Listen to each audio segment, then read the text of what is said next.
Assalamualaikum warahmatullahi wabarakatuh. Welcome back to my channel. Berjumpa lagi dengan Casper Jowo.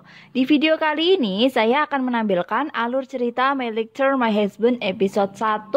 Tapi sebelum itu, bagi yang belum follow IG-nya Casper Jowo, jangan lupa di follow ya. Dan bagi yang belum subscribe, klik tombol subscribe sekarang juga.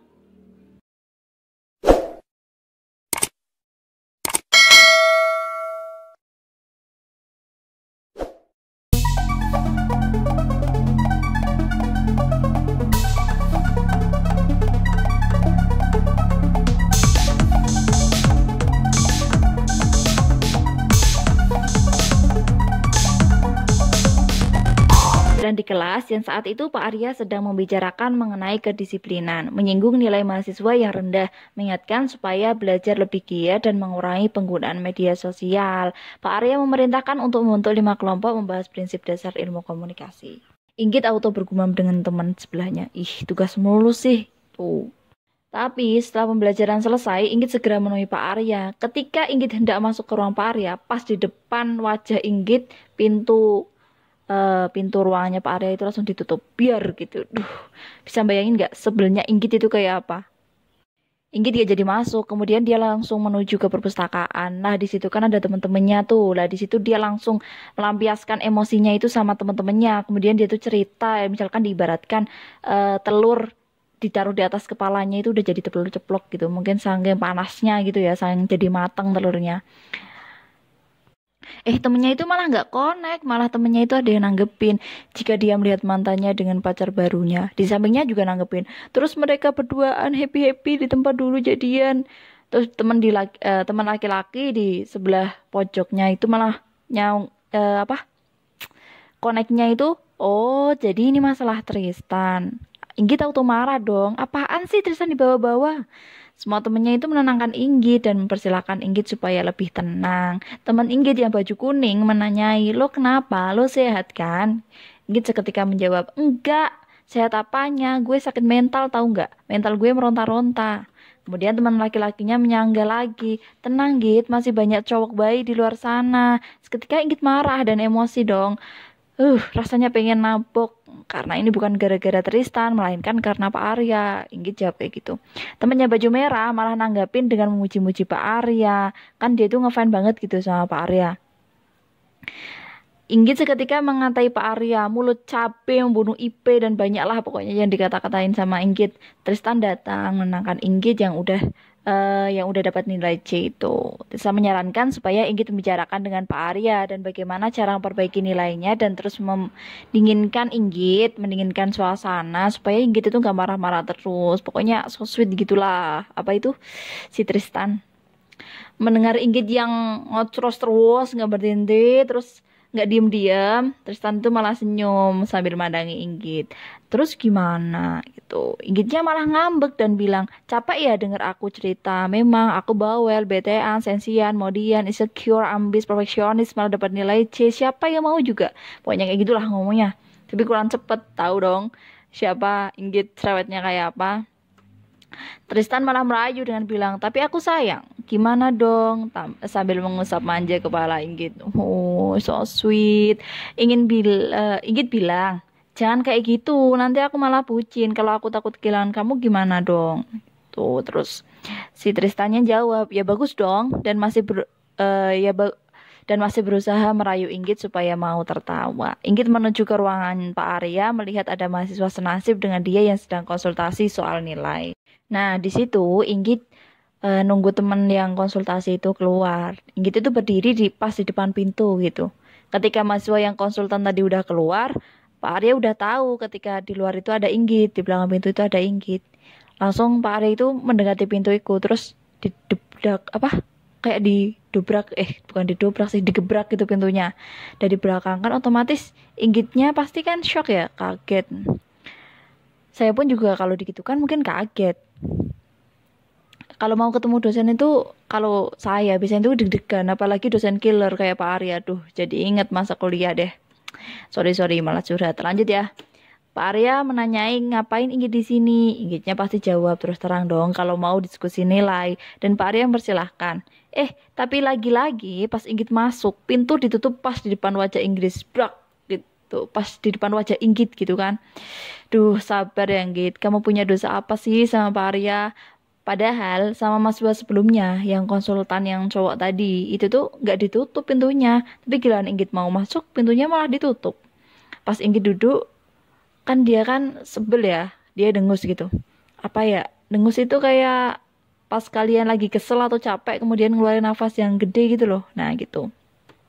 Si Pak Arya malah nuduh kalau Inggit sakit. Si Inggit jelas ngelak kalau enggak dong, kalau enggak Pak saya enggak sakit gitu kan.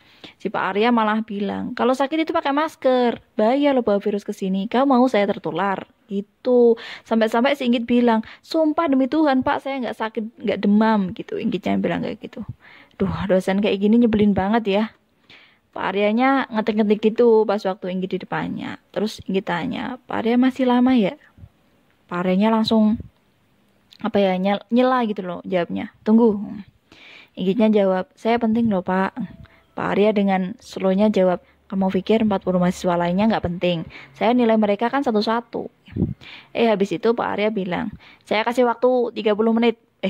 Bukan, mending ya menit. Saya kasih waktu 30 detik mulai dari sekarang. Tuh, otomatis ya Inggit pas dikasih waktu kayak gitu kan dia gugup ya. Shock gitu kan.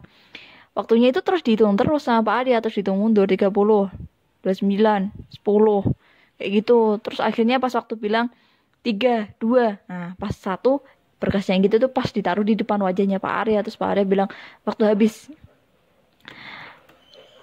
Bayangin gak sih kalau misalkan kayak gitu kita jadi Inggit kayak gimana? Duh, malah ya di situ Inggit auto nabok, malah auto nabok wajah Pak Arya sambil marah-marah dong.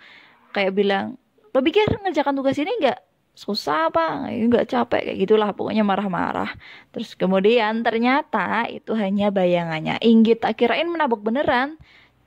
Ternyata cuma bayangannya Inggit, pengen saking gregetnya ya pengen nabok si Pak Arya itu. Nah Inggit keluar. Nah ini nih pas Inggit udah di luar ruang Pak Arya, dia itu marah-marah sambil bilang, dasar mulut cabe, ku sumpahin dapat isi cabe-cabean. Pokoknya saya marah-marah gitu. Ya pasti kesel sih, kesel banget kalau minta gitu kan. Pas Inggit lagi kerja di kafe, ternyata ada Pak Arya dong, dateng pesen kopi. Inggit salah nyebutkan pesenannya. Auto Pak Arya nyela dengan judesnya itu. Pokoknya judes banget lah Pak Arya itu. Pas pesenannya udah jadi, dipegang tuh kopinya. Kopinya Pak Arya tadi dipegang sama Inggit. Karena Inggit emosi ya, diludahin deh itu kopi. Mungkin Inggit jengkel banget ya. Ternyata itu hanya halusinasinya Inggit.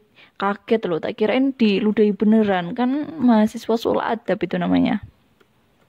Pagi harinya si Inggit masih maksa nemuin Pak Arya buat memperbaiki nilai makalahnya gitu kan. Tiba-tiba Inggit itu keluar dari ruangannya Pak Arya pas waktu Pak Arya mau masuk ke kelas, mau masuk ke ruangannya gitu kan.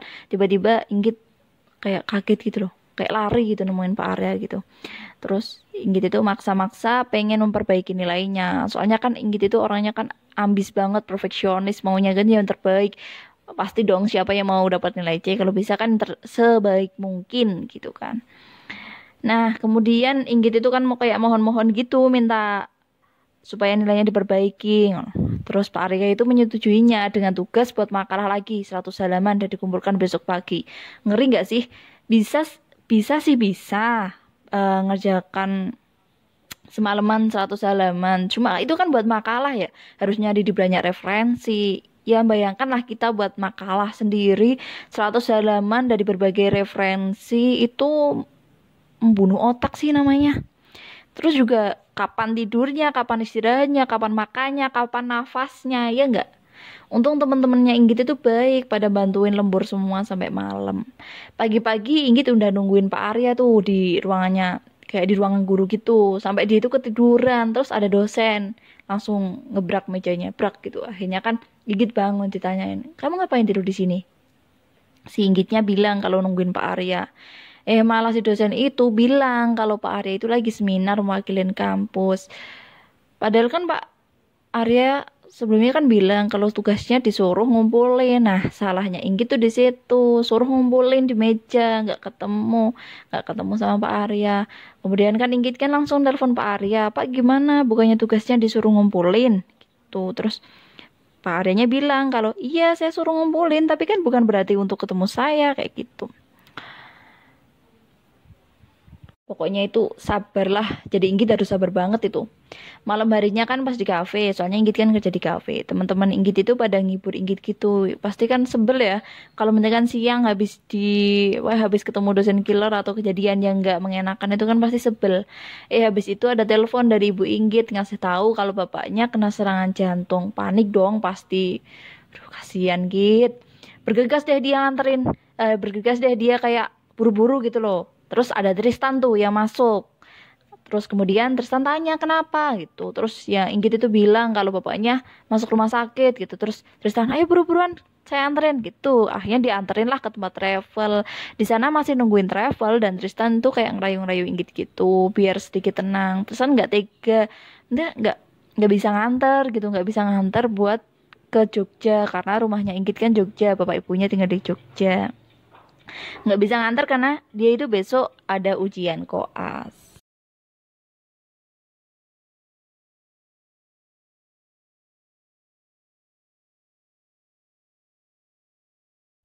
Buka video selanjutnya ya untuk melihat terusan episode 1 dari My Lecture My Husband. Tetap terus di Casper Jowo. Terima kasih.